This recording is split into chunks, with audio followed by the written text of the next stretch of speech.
Rasulullah SAW, ya, bahkan beberapa riwayat diceritakan yang bisa menjamin daripada apa yang ada di kedua bibirnya dan apa yang ada di kedua kakinya, maka dia dimasukkan ke dalam surga. Masya Allah, bahaya daripada salah satu dosa lisan. Maka kemudian kita lanjutkan. Allah Subhanahu wa taala mengatakan wala yaghtab ba'dukum ba'dan wala yaghtab ba'dukum ba'dan ayuhibbu ahadukum ay ya'kula lahma akhihi maitan fakarihtumuhu. Dan janganlah sebagian kamu bergibah atau menggunjing sebagian yang lainnya. Sukakah salah seorang di antara kamu memakan daging saudaranya yang sudah mati? Allah Ta'ala mengatakan demikian. Kemudian Abu Hurairah radhiyallahu anhu mendefinisikan sebagaimana definisi Rasulullah SAW. Dia meriwayatkan Abu Hurairah dari hadis riwayat Muslim nomor hadis 4690. Rasulullah SAW mengatakan, dzikruka ahaqqa bima yakrah, yaitu engkau membicarakan tentang saudaramu sesuatu yang dia benci. Sesuatu yang dia benci. Kemudian dijelaskan oleh Imam An-Nawawi dalam kitabnya Al-Adhkar halaman 336. Dikatakan oleh Imam An-Nawawi untuk memperjelas definisi dzikraka ahaqqa bima yakrah, engkau membicarakan tentang saudaramu sesuatu yang dia benci, hadis riwayat Muslim 4690. Beliau mengatakan ghibah adalah menceritakan tentang seseorang dengan sesuatu yang dibencinya, dibenci baik badannya, kata Imam An-Nawawi, ya. Nanti panjenengan nyebutakan tentang babagan sedulure panjenengan, ya, sesuatu ingkang dipun boten remeni teng kiambakipun, ya. Contohnya misalnya tentang badannya, ya, tentang badannya, ya. Padahal dia nggak suka kalau disebutkan tentang badannya, ya, tentang fisiknya maksudnya, ya. Ya, misalnya jeleknya fisiknya dicirikan dengan seperti ini yang dimaksudkan untuk mencelaknya, ini nggak boleh, ya. Baik dibencinya baik badannya, agamanya misalnya agamanya, ya, si kaitanen ora tau ngaji dan seterusnya. Ini kan nggak suka orang, ya, disampaikan tentang agamanya. Atau perkara dunianya, dikatakan oleh Imam An-Nawawi, atau perkara dirinya, fisiknya, perilakunya, ya, perilakunya, hartanya, orang tuanya, anaknya, istrinya, kata Imam An-Nawawi demikian, pembantunya, hamba sahayanya, penutup kepalanya, pakaiannya, gerak langkah atau gerak langkahnya atau gerak geriknya, raut mukanya yang berseri ataupun masam, atau hal-hal yang berkaitan dengan penyebutan seseorang baik dengan lafad, maksudnya menyerang dalam bentuk lafad, misalnya diantara panjenengan, ya, dengan lafad, si kaitanen kayak gie, ini disebutkan dengan lafaz kan, ya, atau dengan tanda ditengeri, ya, bocah sing kaya kaitanen kayak gie, ya, ataupun dengan isyarat itu bisa dengan mata misalnya, ya, misalnya panjenengan kedap-kedap nek karena bocah sing lagi diceritakan nang jenengan gue liwat, oh ini nggak boleh, ya, tekedepi, ya, ataupun dengan tangan, ya, nunjuk misalnya, Ya walaupun panjenengan nggak ngomong, nunjuk kayak bocah sing kayak begitu ya. Bocah kayak ginen gitu. Ini ataupun dengan kepala ya, dungak misalnya panjenengan ngungak begitu. Nidok kena karo siraih panjenengan. Ini nggak boleh. Ini dalam Al-Adhkar halaman 336 dinyatakan oleh Imam An-Nawawi demikian ya. Masya Allah ya, ini bab secara khusus yang biasanya ini terjadi di kalangan kaum muslimin, wabil khusus juga kaum muslimah juga demikian ya. Maka bagaimana bahaya daripada ghibah ini? Yang pertama, menggunjing orang lain merupakan perkara yang paling menjijikan jiwa dan hati manusia. Ini yang pertama. Coba panjenengan nek misale panjenengan weruh anak batang misale batang bangkong kayak apa batang sremet misale panjenengan jajal dulit gelem apa ora? Gitu ya. Ini demikian juga kalau batangnya batire wis mati panjenengan dulit kepriwe jajal. Mending matine wingi sore atau mau bengi atau miki begitu. Matine wis jajal wis kayak ngapa. Ini ya. Tentunya tidak akan mau. Makanya Allah Subhanahu wa taala sendiri mengatakan ya, di sini dikatakan lahma ahihi maitan ya. Disebutkan sebagai apa? Daging bangkai saudara yang telah mati. Ya, ini menunjukkan bahwasanya perkara menggunjing itu dirinci ya. Rincian pertama adalah ini perbuatan yang paling menjijikan. Ya, menjijikan jiwa atau hati manusia. Ya, panjenengan gue jijih begitulah. Itu ngono sih. Wong weruh pecakeran tok mbek jijih kan? Ngono weruh pecakeran. Apa maning anu weruh apa? Ini bangkai saudaranya, ya.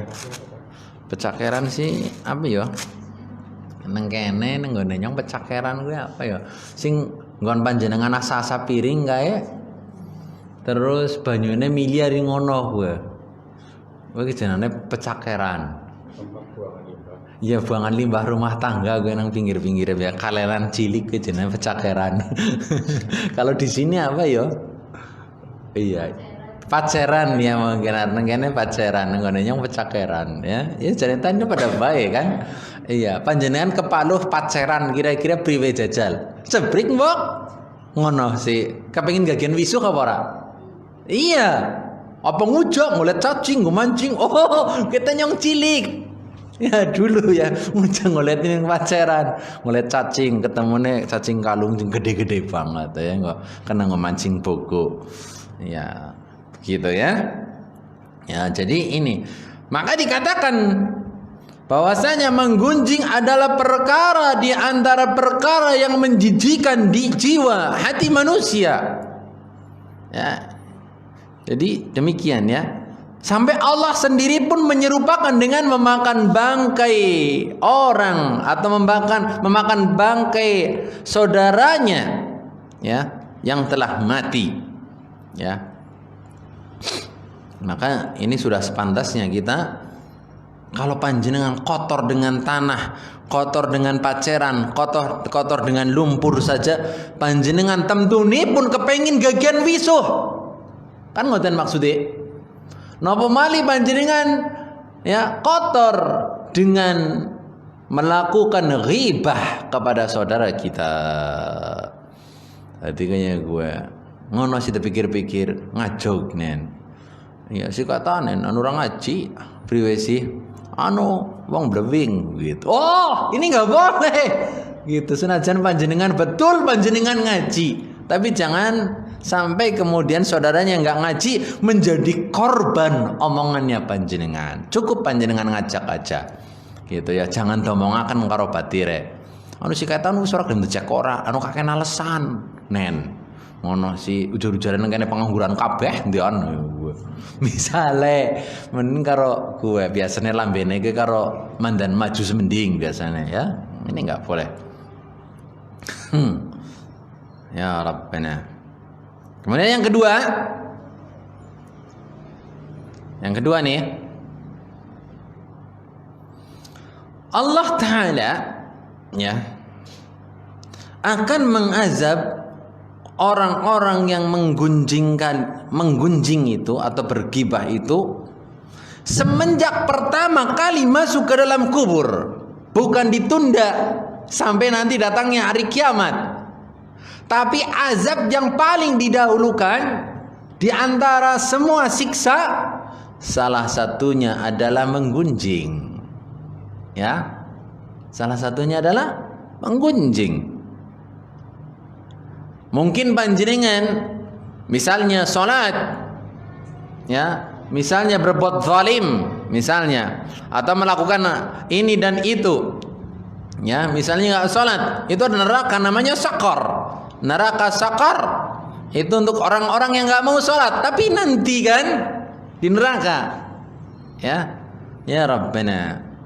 Akan tetapi menggunjing itu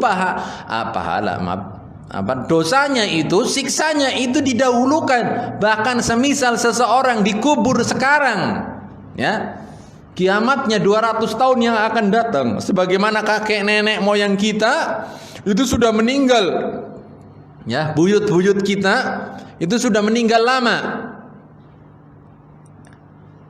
dibangkitkannya kan ratusan tahun akan datang kan, ya, dibangkitkannya ratusan tahun yang akan datang. Tapi dia sekarang masih di alam kubur. Andai kata mereka memiliki dosa, ya begitu juga dengan kita, semisal memiliki dosa menggunjing atau bergibah dengan saudara kita, maka kita akan didahulukan azabnya, ya.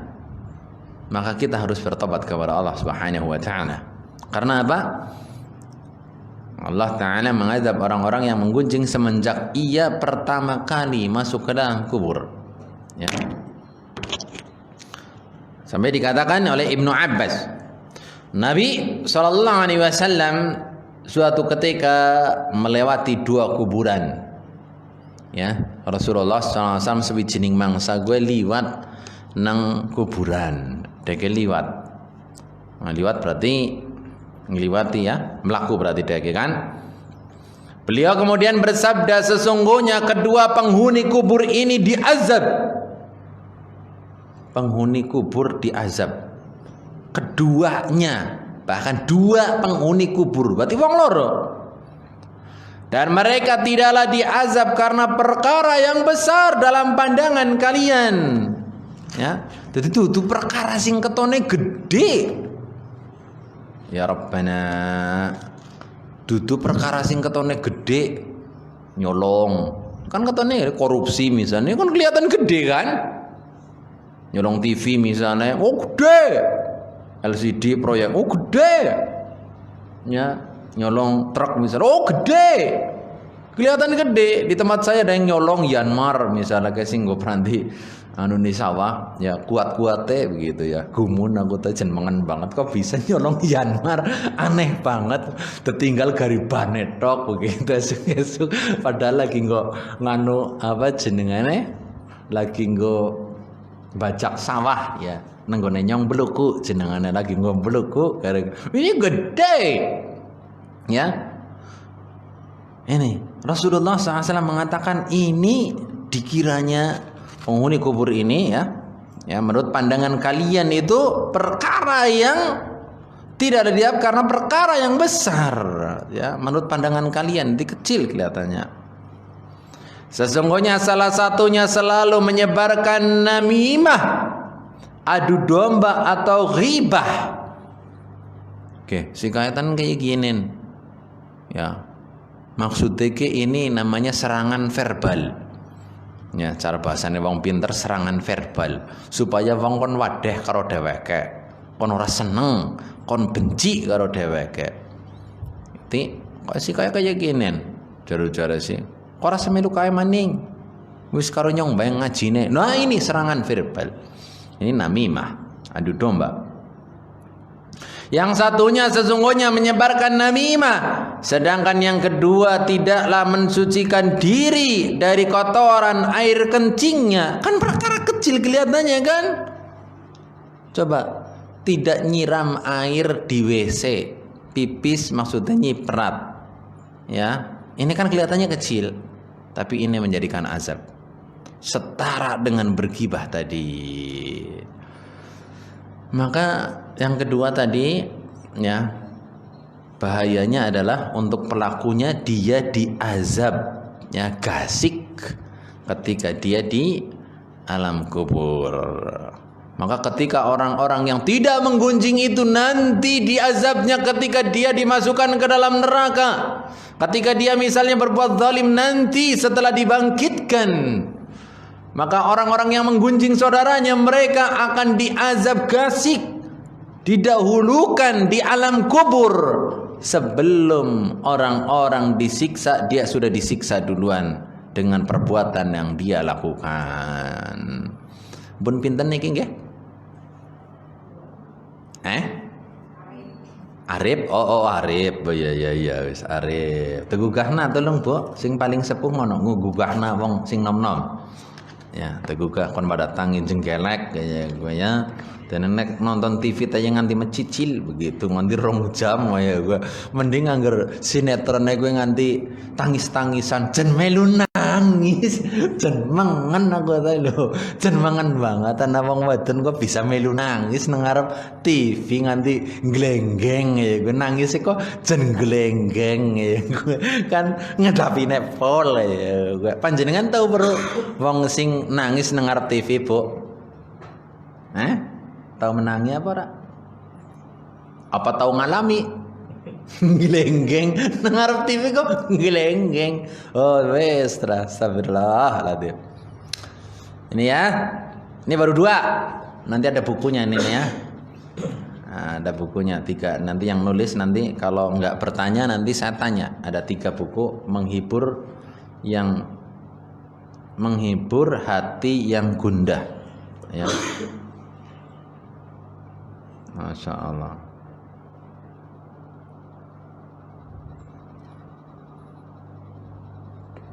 Masya Allah, Masya Allah. Kemudian yang ketiga ya,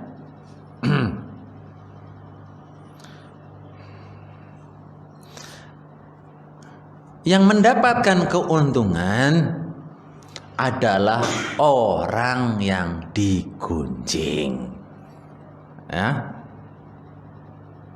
Dadi sing bathi kuwi malah justru wong sing digibah. Berarti panjenengan isine apa nek nyong kabeh ki sing gunjing? Tuna panjenengan. Ya, tuna dudu ikan. Ngerti ikan tuna. Ki ikan dudu tuna. Tuna ki apa ya? Bahasa Indonesiane rugi, berarti rugi. Tuna. Astagfirullah. Ya, bahwasanya dikatakan dalam Syarah Sahih Muslim juz 4 halaman 997, ya, diceritakan di sana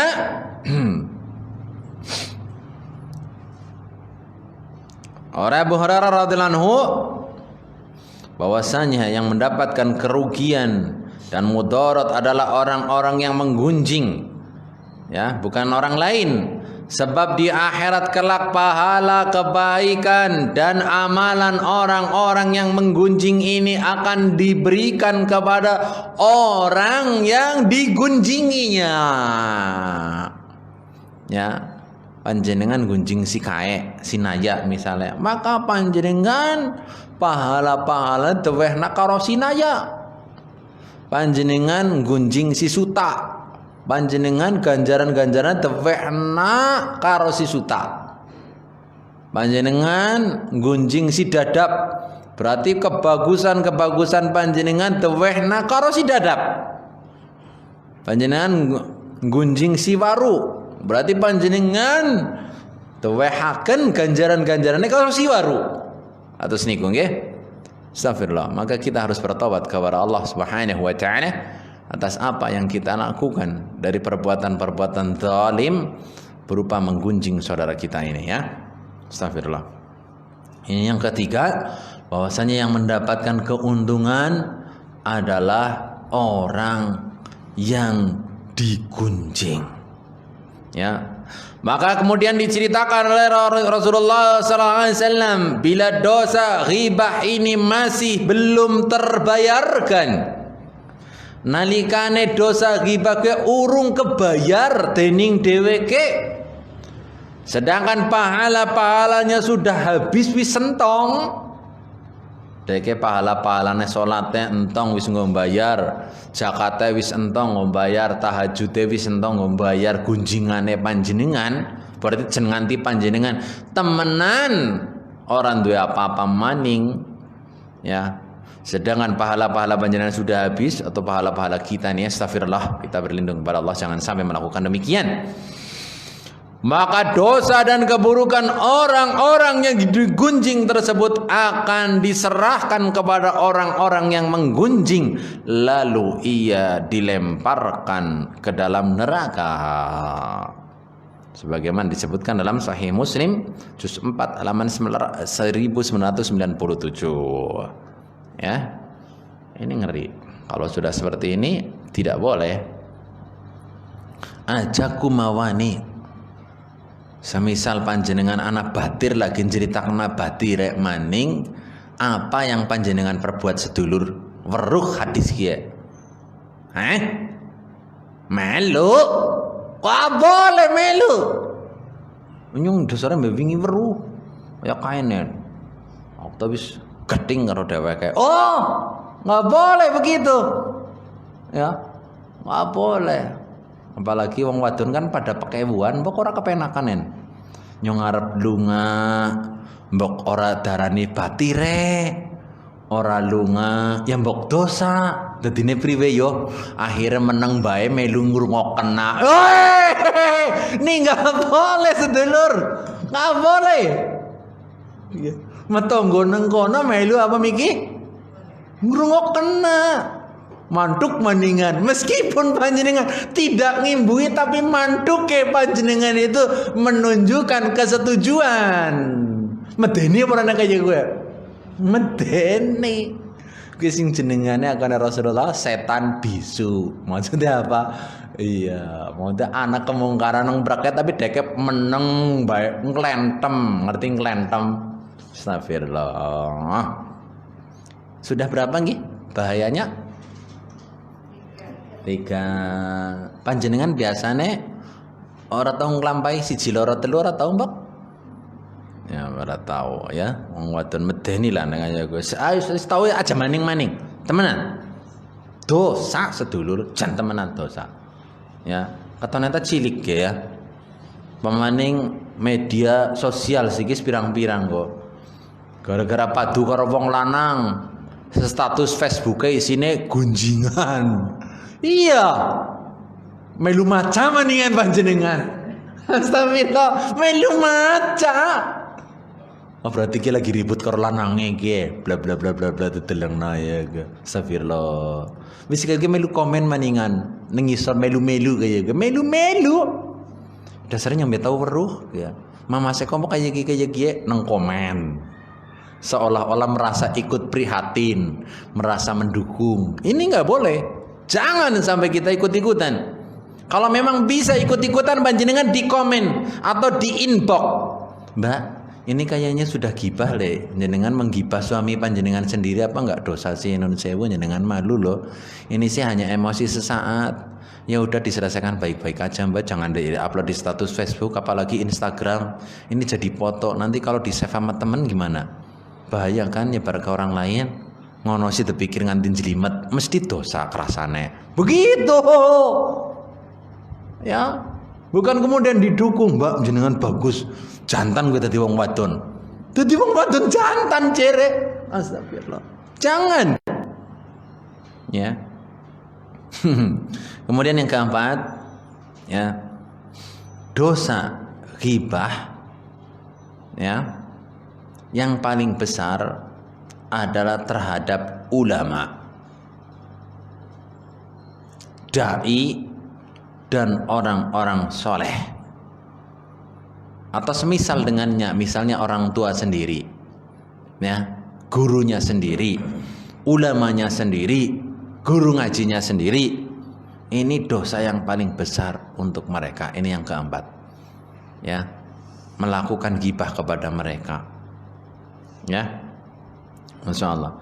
Dikatakan oleh Imam Ibnu Asakir di dalam kitab Tabyin Kadhib Al-Muftara halaman 29. Ibnu Asakir rahimahullah ta'ala mengatakan, wahai saudaraku, semoga Allah memberikan taufik kepada saya dan anda untuk mendapatkan ridhonya Allah dan menjadikan kita termasuk orang-orang yang bertakwa kepadanya dengan sebenar-benarnya. I'lamu, dan ketahuilah bahwasanya daging-daging ulama itu beracun dan sudah diketahui akan kebiasaan Allah dalam membongkar tirai orang-orang yang meremehkan mereka. Sampai demikian, nggak boleh berarti kita menceritakan ulama, dai, ustadz, atau bahkan misalnya guru-guru kita aja, nggak boleh. Meskipun kita sudah misalnya hijrah, aku tangan gunung ngajarin guru si kae, itu guru si kae tak kayak nggak boleh panjenengan ceritakan. Atau misalnya ada ulama dengan ulama lain berbeda pendapat, panjenengan kemudian menceritakan keburukan ulama yang lain, ini nggak boleh, ya, nggak boleh panjenengan ceritakan, nggak boleh sekali-kali, ya. Atau ustadz kan ada kekeliruan, ya, mereka kekeliruan, ya, karena ustadz juga manusia. Jangan sampai panjenengan ikut-ikutan menggunjing ustadznya.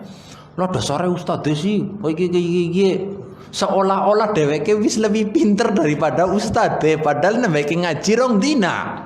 Misalnya, akhirnya ketone gue nasibnya ustadz gue nang telunjuke dheweke, ya, kayak dene pemain bal.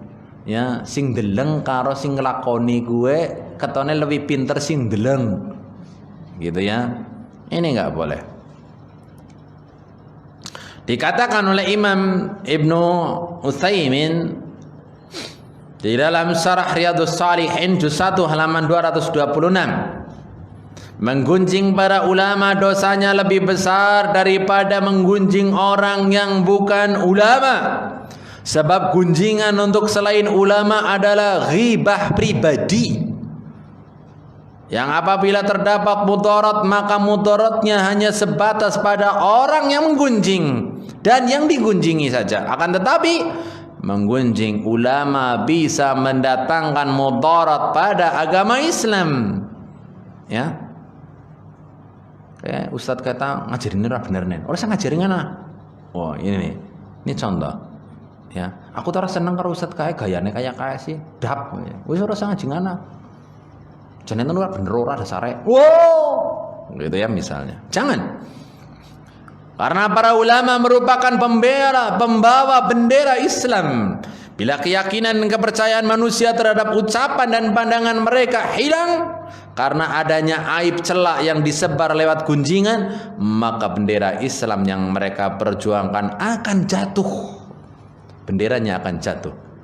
Sehingga ini sangat memberikan mudarat bagi umat Islam. Apabila manusia yang digunjingi adalah laksana dimakan bangkainya, maka ulama yang digunjingi dagingnya beracun karena adanya mudarat yang sangat besar dari menggunjing mereka. Gitu, ya. Makanya kalau ada perbedaan di antara ustadz, perbedaan pendapat di antara ulama, banyak usah melu-melu lah. Wis ngaji baik, gitu ya. Usah melu-melu. Ya, dan ustadz juga kadang misalnya mereka saling ini dan itu banyak jangan melu-melu, ya, karena ustadz juga manusia yang tidak luput dari dosa. Kemudian yang kelima, ya, ghibah bisa memunculkan sifat dengki, hasad dan permusuhan antara sesama manusia. Coba orang lagi adem-adem, sekali digunjing, sekali dihasadi, rusak nggak? Rusak langsung, mukanya itu rusak. Orang yang ganteng banget atau cantik banget, ya, sekali digunjing bisa rusak, dicoreh mukanya oleh kita nih, kalau kita melakukannya, ya. Sikatane jangan tak wonge ayu, tapi jen lambene nen kaya gie. Aku biar ngerti deh kaya gie. Oh, sekali langsung dirusak oleh kita. Ini ya, saya percepat. Kemudian yang keenam, orang yang menggunjing akan ditanya tentang kebenaran gunjingannya tersebut di akhirat kelak. Yang keenam, wong sing gunjing ge mengkoneng akhirat arep di apa? Ditakoni tentang gunjingannya bener apa ora. Ya. Ini dalam hadis riwayat Tabarani juz 3 halaman 420. Ya. Barang siapa yang menggunjing orang lain dengan sesuatu yang orang tersebut tidak melakukannya dengan tujuan untuk mengolok-oloknya, maka Allah akan memenjarakannya. Allah akan memenjarakannya dalam neraka jahanam sehingga ia mendatangkan kebenaran atau bukti perkataannya tersebut. Hanya saja hadis ini ya, sanadnya itu memiliki masalah, dikatakan oleh Syekh Al-Albani dan didhaifkan oleh Al-Hafidz Ibnu Hajar Al-Haythami. Ya. Di sanadnya ada masalah, hanya saja nih maknanya ini benar, ya maknanya benar hadis ini. Makanya panjenengan jangan sampai dan kita semuanya jangan sampai. Ya. Kemudian yang ketujuh, ya, azab Allah sangat besar untuk para tukang gunjing. Dikatakan dalam hadis riwayat Ahmad juz 3 halaman 224, tatkala saya diangkat ke langit, kata Rasulullah, saya melewati kumpulan orang-orang yang memiliki kuku terbuat dari tembaga. Dengannya mereka mencakar-cakar wajahnya dan dada mereka sendiri. Lantas saya pun bertanya pada Jibril alaihissalam, siapakah mereka ya Jibril? Beliau menjawab, mereka itu adalah orang-orang yang suka memakan daging manusia, menggunjingnya, ya, dan suka menghina harga diri mereka. Ya, itu kiranya, ya, ada beberapa hal yang merupakan bahaya daripada menggunjing, maka kita bertaubat dari melakukannya dan kita meminta ampun kepada Allah Subhanahu wa taala agar Allah senantiasa membimbing kita di atas kebaikan dan jangan sampai kita melakukan hal-hal yang diharamkan oleh Allah Subhanahu wa taala. Salah sawijine inggih menika melakukan menggunjing saudara kita, ya. Kiranya demikian. Kalau ada yang mau ditanyakan, sumangga akan ini ada hadiah bagi yang bertanya, nggih. Monggo nggih.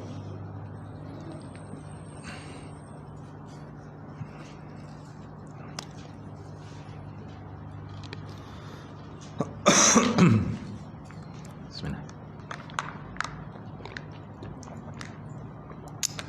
Ada yang bertanya? Kalau ya gimana?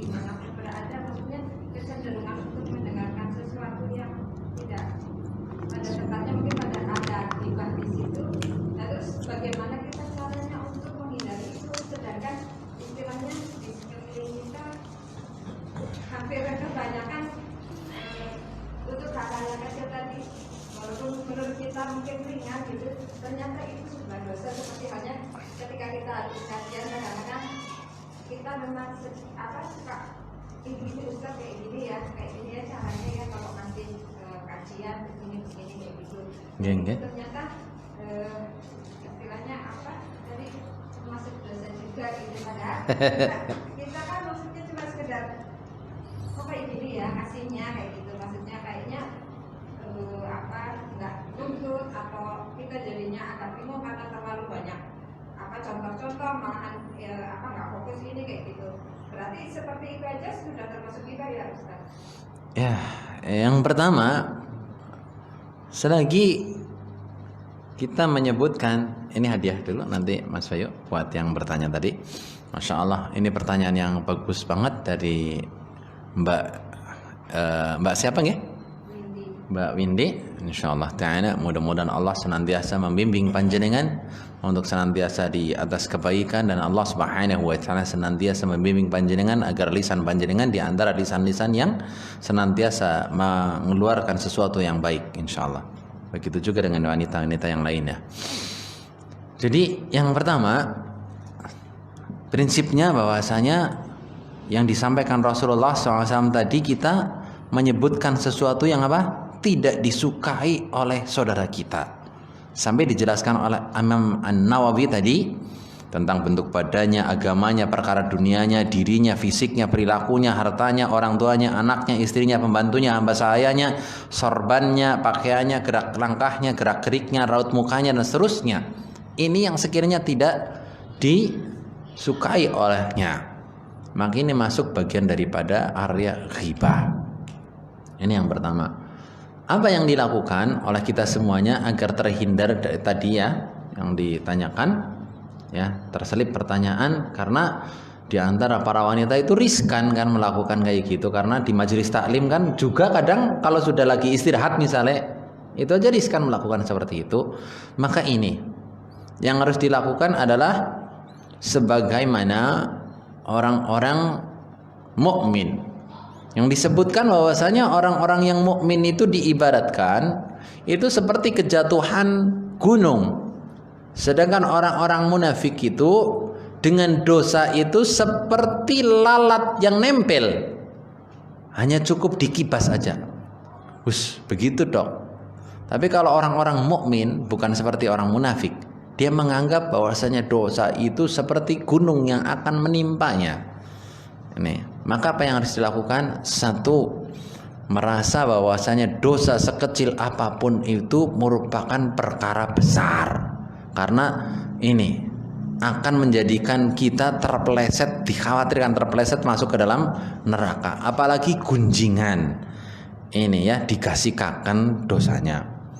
Kemudian yang kedua, ya, setelah itu ya, sebagaimana kebiasaan Rasulullah SAW itu ya, dia itu bertobat dalam sehari semalam 70 sampai 100 kali.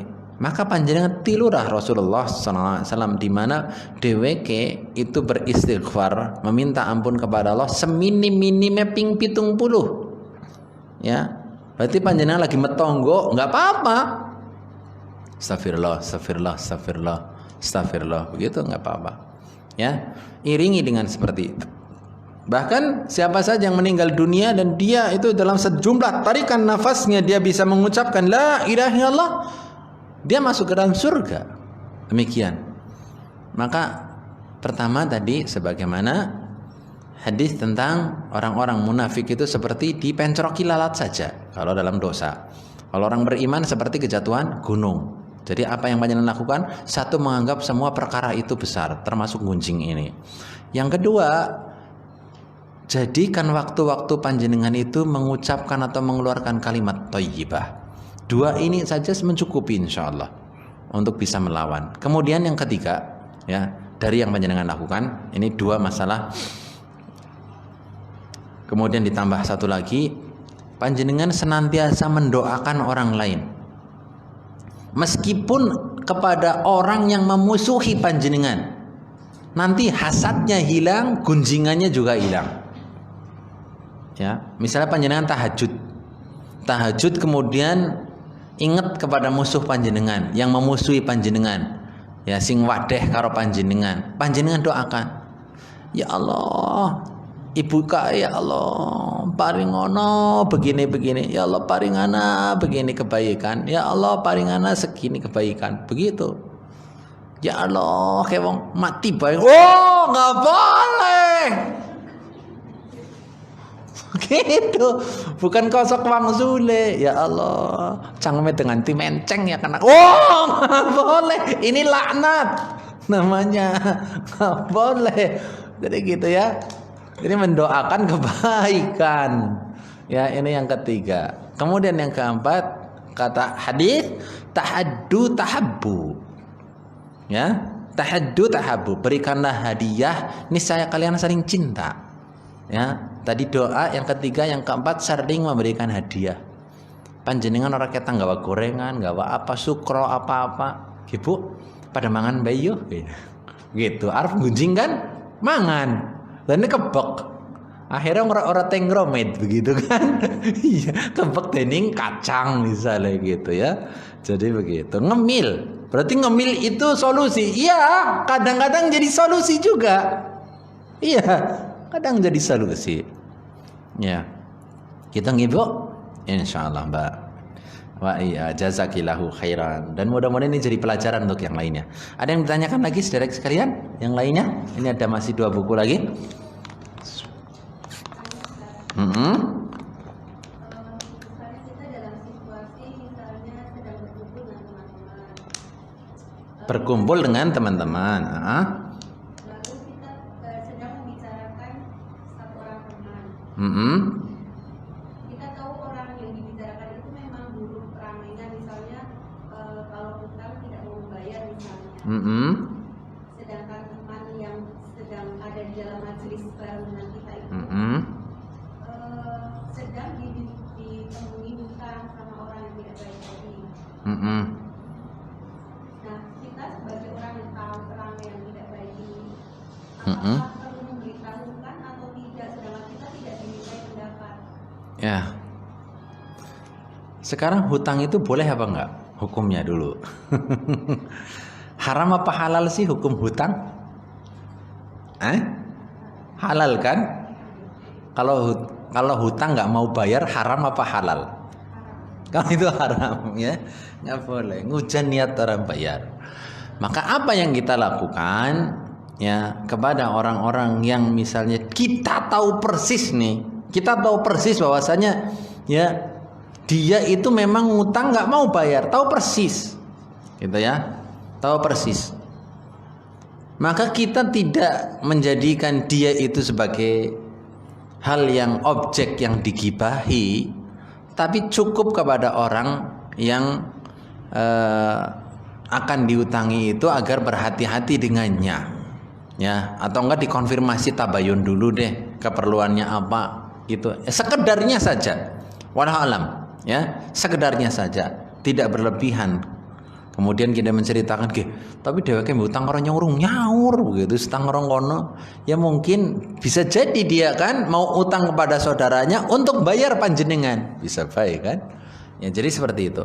Maka ini yang pertama yang dilakukan, kita tidak langsung dan tidak boleh memang menceritakan keburukan saudara kita ya kepada orang yang tadi diutangi. Ya, kalau memang bisa, malah justru kalau mau di depannya itu nggak bilang. Kalau mau di depannya nih, gitu, Mbak, panjenengan duwe tanggungan karo nyong apa yuk Mbak, begitu.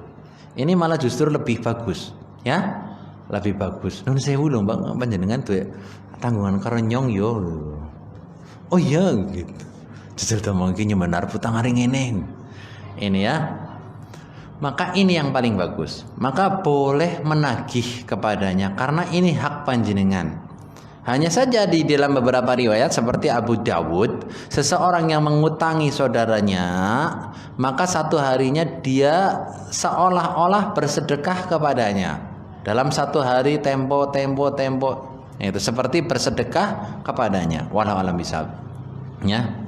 Ini dikembalikan kepada apa yang terjadi di masyarakat biasanya, yaitu yang pertama adalah sebagaimana Rasulullah Sallallahu Alaihi Wasallam sendiri itu juga pernah berhutang kepada orang Yahudi. Ya berarti hutang ini boleh. Kemudian yang kedua, sekiranya merugikan, ya maka kita cukup menyampaikan kehati-hatian kepada saudara kita, ya. Kehati-hatian, tidak berlebihan dalam menyampaikan bahwasanya dia pun punya utang ke saya belum nyaur dan seterusnya. Ini jangan kalau bisa, ya, karena kalau panjenengan sebutkan tentunya dia nggak suka kan, maka ini menjadi ghibah. Kemudian yang ketiga, ya, yang panjenengan lakukan adalah menagihnya, ya, menagihnya. Ini jadi nasihat kan, menagihnya itu boleh. Dan dia yang diutangi itu, yang akan diutangi itu menjadi saksi bahwasanya jenengan menagih kepadanya. Wallahu a'lam bishawab. Ini yang bisa saya jawab ya untuk masalah hutang seperti itu. Dan saya juga nggak tahu kondisinya persis, tapi kurang lebih seperti itu, yang ketika Rasulullah SAW hidup pun itu masalah hutang ini bukan perkara yang ringan ya, sampai orang-orang yang mati syahid di jalan Allah pun dia itu nggak sampai ya, hanya ngawang saja ya, tergantung dengan hutangnya. Wallahu alam. Gitu ya Mbak ya. Nanti ini hadiah buat mbaknya yang tadi tanya.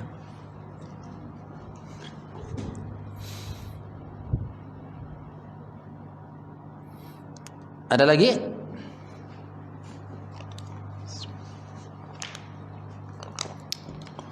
Yang terakhir ya, saya yang tanya berarti. Coba siapa yang bisa membacakan isi kajian sore hari ini? Nanti ada hadiahnya buku, dipersilahkan dari poin 1 sampai 7. Ya, monggo. Yang tengah mungkin, yang tadi belum. Ya, silahkan.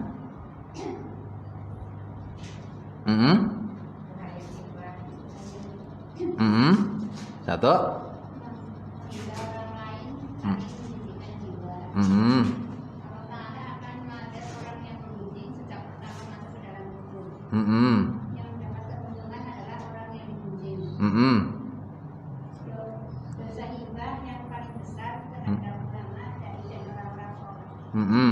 Terus? Oh iya, terus?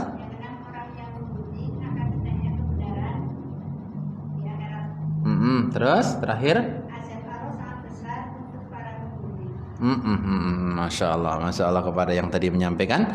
Mudah-mudahan Allah senantiasa membalas anti dengan kebaikan, dan insya Allah Ta'ala ini hadiah sedikit, dan mudah-mudahan kajian sore hari ini membawa manfaat untuk kita semuanya agar terhindar dari sifat demikian. Dan insya Allah di kesempatan yang lainnya kita akan sampaikan lagi isi kajian yang mungkin lanjutan daripada kajian pada sore hari ini insya Allah. Subhanakallahumma bihamdika asyhadu an la ilaha illa anta astaghfiruka wa atubu ilaik.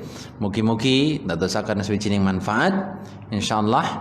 Aku qali hadza astaghfirullah li wa lakum. Sugeng sonten sugeng lajengaken kegiatan panjenengan. Sekian, wassalamualaikum warahmatullahi wabarakatuh.